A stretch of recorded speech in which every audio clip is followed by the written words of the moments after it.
Hello, third, fourth, and fifth graders. This is Mrs. Trinitza with your next library lesson. And today we are going to talk about conflict and resolution, which is a reading strategy and it's also a story element. So, being able to tell what the conflict or problem is in a story and how it is solved will help you understand what you're reading. And remember, a story always has some sort of conflict or problem, and at the end of the story, there will be a resolution or the problem is solved. Okay, so your learning intention is that you can use strategies to help your reading comprehension. And success is that you will complete activities that demonstrate understanding of select reading strategies. And I will go over that with you at the end of the lesson. Okay, so let's review essential question. How do good readers better understand what they read? Okay, we talked about this before in our previous lessons, but it's really important to understand. Um, Good readers better understand what they read by choosing books that are just right for them. And we did talk about this in a previous lesson also about picking books that you like, picking books that you are able to read. Um, you can, of course, you can challenge yourselves because you want to become even better readers, but you want to make sure that you are able to comfortably read the book that you picked out. Also, make and confirm predictions. You can always, just by looking at the title of the book or reading the description of the book, you can make a prediction about what you think is going to happen in the book or what the book's going to be about. And then, of course, while you're reading it, you can confirm were your predictions correct. Also, finding words you don't know and figuring out what they mean. That's really important too, because you will probably come across a word or two that you don't understand. And that's just when you have to take a break and maybe go to a dictionary, online dictionary, and find out what that word means.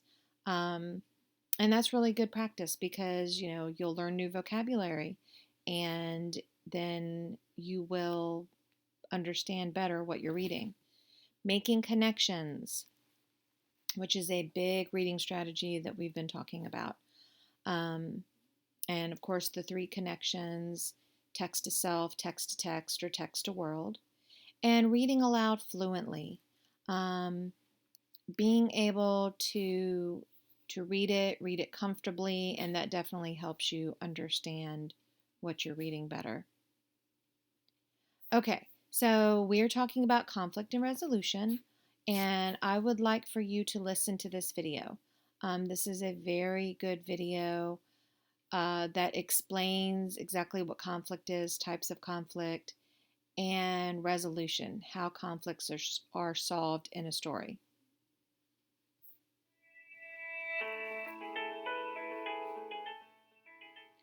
Welcome back to Learning Language with Mrs. Lindsay. Our lesson will be on elements of a story, and we will be focusing on conflict and resolution. What is conflict or problem? Every story must have a conflict. A conflict or problem is the situation that the main character is faced with and tries to solve.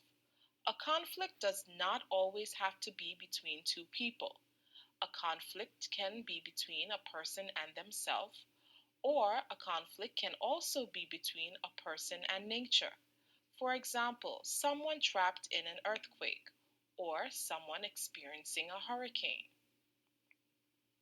Let's look at an example of a story where conflict is present. Alex and Scott are out at sea on a small fishing boat when a large storm hits. After their boat flips over and sinks during the storm, Alex and Scott struggle to make it back to the shore.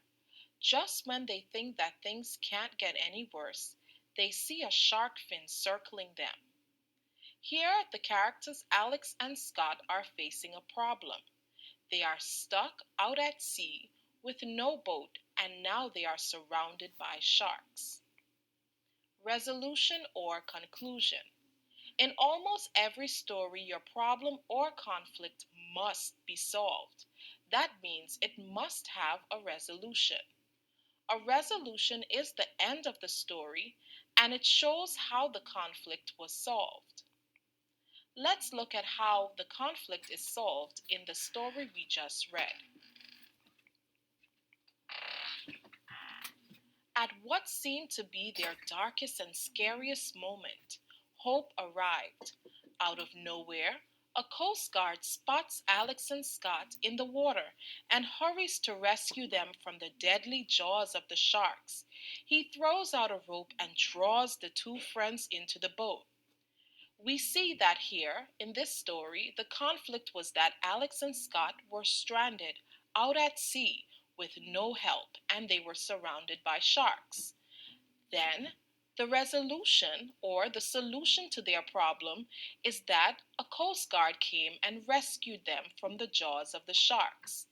Remember that every story must have a conflict and a resolution. You must have a problem and then you must solve the problem in your story. That's it for this lesson. See you next time. Okay, good job. So she did a really nice job explaining conflict and resolution. Stories have conflicts.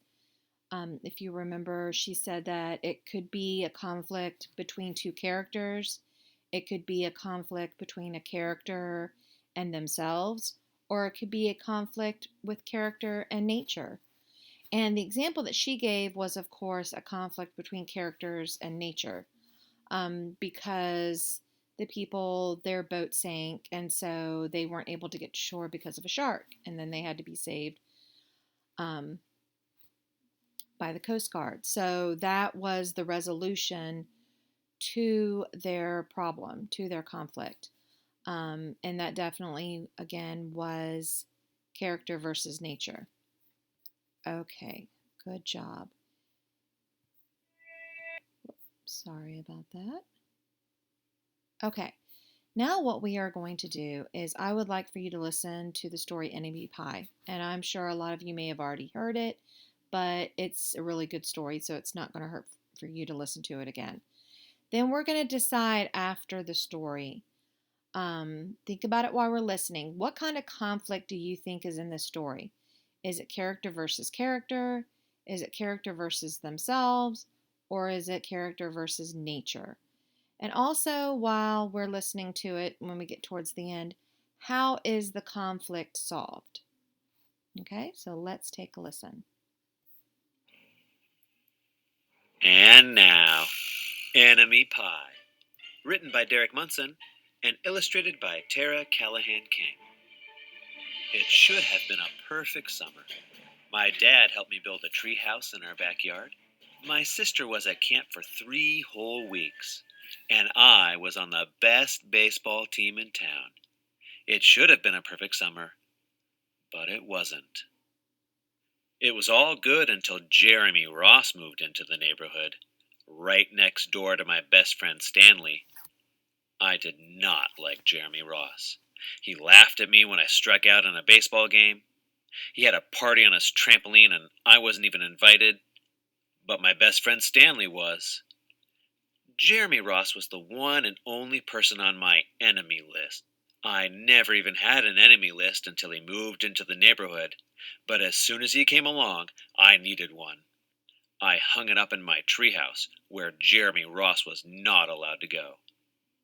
Dad understood stuff like enemies. He told me that when he was my age, he had enemies too. But he knew of a way to get rid of them. I asked him to tell me how. "Tell you how?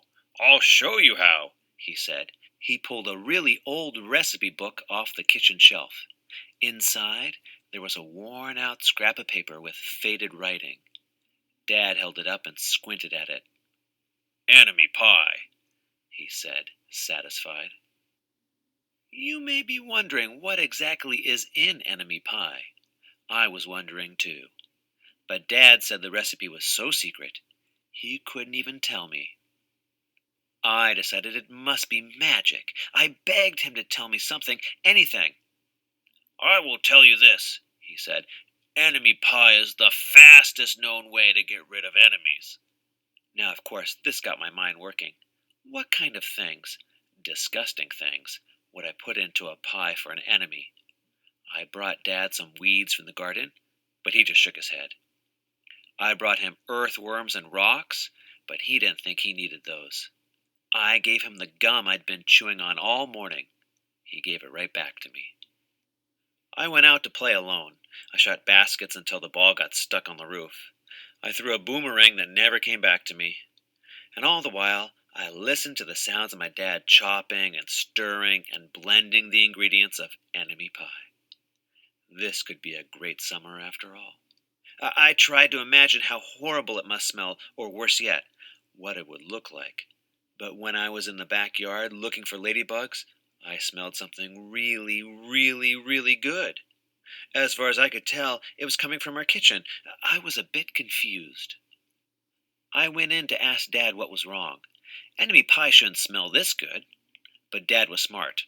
"If enemy pie smelled bad, your enemy would never eat it," he said. I could tell he'd made enemy pie before. The buzzer rang, and Dad put on the oven mitts and pulled the pie out of the oven. It looked like plain old pie. It looked good enough to eat. I was catching on. But still, I wasn't really sure how this enemy pie worked. What exactly did it do to enemies? Maybe it made their hair fall out, or their breath stinky. Maybe it made bullies cry. I asked Dad, but he was no help. He wouldn't tell me a thing. But while the pie cooled, he filled me in on my job. He talked quietly. "There's one part of enemy pie that I can't do. In order for it to work, you need to spend a day with your enemy. Even worse, you have to be nice to him. It's not easy, but that's the only way that enemy pie can work. Are you sure you want to go through with this?" Of course I was. It sounded horrible. It was scary. But it was worth a try. All I had to do was spend one day with Jeremy Ross. Then he'd be out of my hair for the rest of my life. I rode my bike to his house and knocked on the door. When Jeremy opened the door, he seemed surprised. He stood on the other side of the screen door and looked at me, waiting for me to say something. I was nervous. "Can you play?" I asked. He looked confused. "I'll go ask my mom," he said. He came back with his shoes in his hand. His mom walked around the corner to say hello. "You boys stay out of trouble," she said, smiling. We rode bikes for a while and played on the trampoline. Then we made some water balloons and threw them at the neighbor girls, but we missed. Jeremy's mom made us lunch. After lunch, we went over to my house. It was strange, but I was kind of having fun with my enemy. He almost seemed nice. But of course I couldn't tell Dad that, since he had worked so hard to make this enemy pie. Jeremy Ross liked my basketball hoop. He said he wished he had a basketball hoop, but they didn't have room for one. I let him win a game, just to be nice. Jeremy Ross knew how to throw a boomerang. He threw it and it came right back to him. I threw it and it went over my house and into the backyard. When we climbed over the fence to find it, the first thing Jeremy noticed was my treehouse.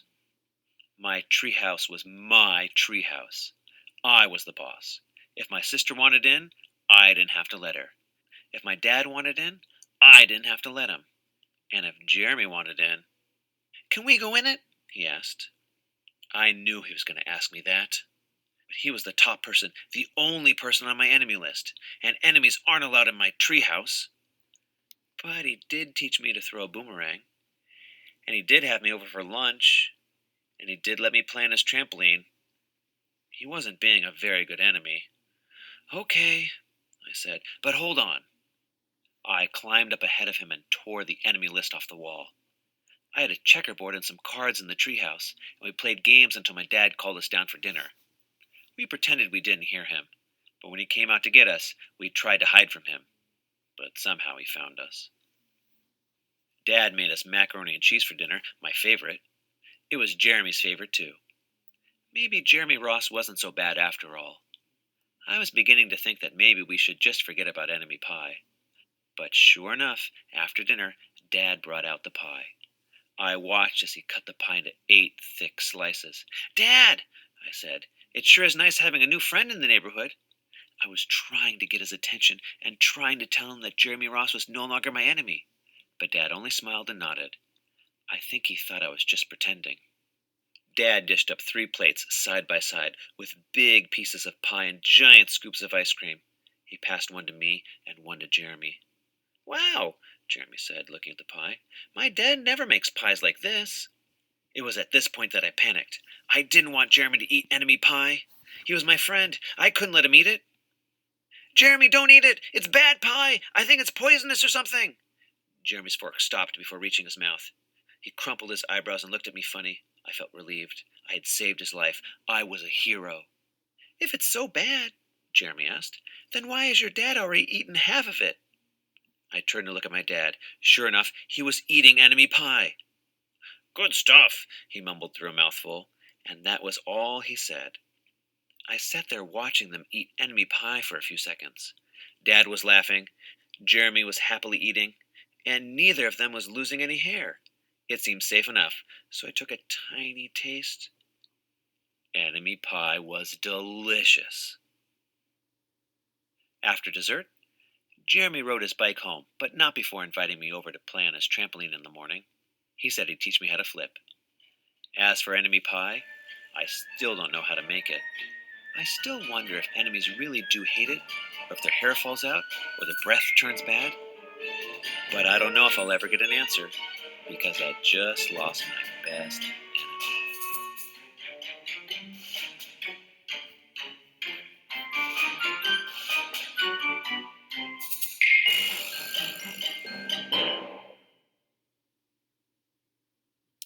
Okay, that was a very cute story.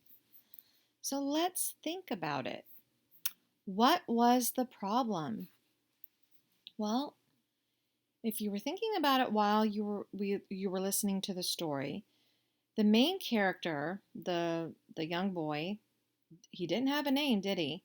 But he did. His enemy had a name, Jeremy Ross, and he felt that Jeremy didn't like him, that he was his enemy because other people had been invited to do things, but he never got invited.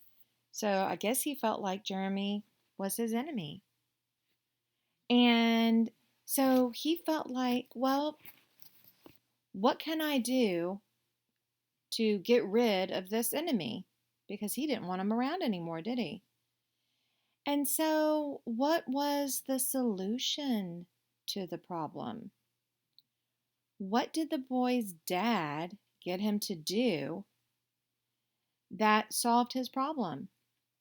Well, his dad tricked him, didn't he? He tricked him into spending time with Jeremy. And so that he would get to know him, and then they would probably get to like each other, and then they would be able to become friends. So remember in the story when the boy said that his dad made enemy pie and that it would help get rid of your enemies? While his dad did it, his dad tried tricking him because he knew that if the boy spent time with Jeremy, they would become friends. And if they ate the pie together, he would definitely get rid of an enemy, wouldn't he? Jeremy would become his friend. He wouldn't be his enemy anymore. So that was the solution to the story. So that was pretty cool. So parents know a lot, don't they? All right. So, what I would like for you guys to do, if you want, you will go to your Google Classroom, and under your classwork, you will see whether you're in third, fourth, or fifth grade. You will see, and I'm going to post, the video will be posted here, and there will be a writing activity if you would like to do it.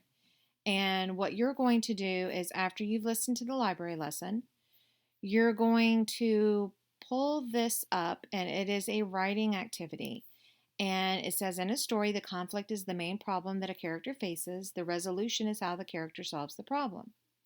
You're going to pretend that you're a friend of the main character, the little boy, in the story Enemy Pie. And he has written you a letter telling you about the conflict he's dealing with in the book, which is him feeling that Jeremy Ross is his enemy. In this space below, you are going to write or type a letter back giving him advice on how you think he should solve the problem. So we know what his dad did, but let's just pretend that his dad didn't try to help him solve the problem. What advice would you give to him to solve the problem? Okay, so that will be an activity that you can do after you listen to this library lesson, if you would like to. And then once you have typed it in, you will turn it in, and then Miss T.I. will be able to read it. And I would love to see what you guys think. What kind of advice would you give him about his problem with Jeremy Ross? And what kind of conflict did you think was in Enemy Pie?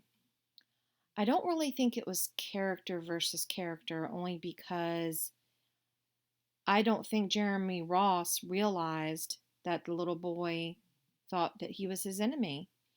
I think it was more like a conflict with himself, because the little boy thought it up in his head that Jeremy was his enemy until he spent time with him and realized he didn't.